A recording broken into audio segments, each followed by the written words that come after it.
আপনি কি নিজেকে ভালো করে জানেন? আমার মনে হয় আপনি জানেন না। তাহলে আমি আপনার সম্পর্কে একটা ইন্টারেস্টিং ফ্যাক্ট বলি। আপনি একজন অলস প্রকৃতির মানুষ।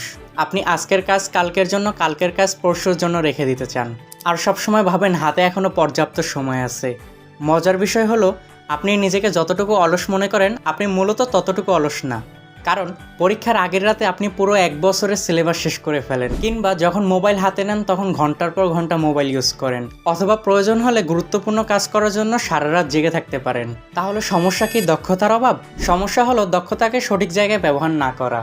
ইংরেজিতে একটা প্রবাদ আছে, the best time to plant a tree was 20 years ago, the second best time is now. অর্থাৎ গাছ লাগানোর সঠিক সময় ছিল 20 বছর আগে, আর দ্বিতীয় সঠিক সময় হলো এখন। তাই অতীত নিয়ে আফসোস না করে চাইলে এখনই শুরু করতে পারেন। কারণ আপনার মধ্যে সম্ভাবনার কোনো অভাব নেই, অভাব শুধু নতুন করে শুরু করার। ধন্যবাদ, দেখা হবে এই সিরিজের নতুন কোনো পর্বে।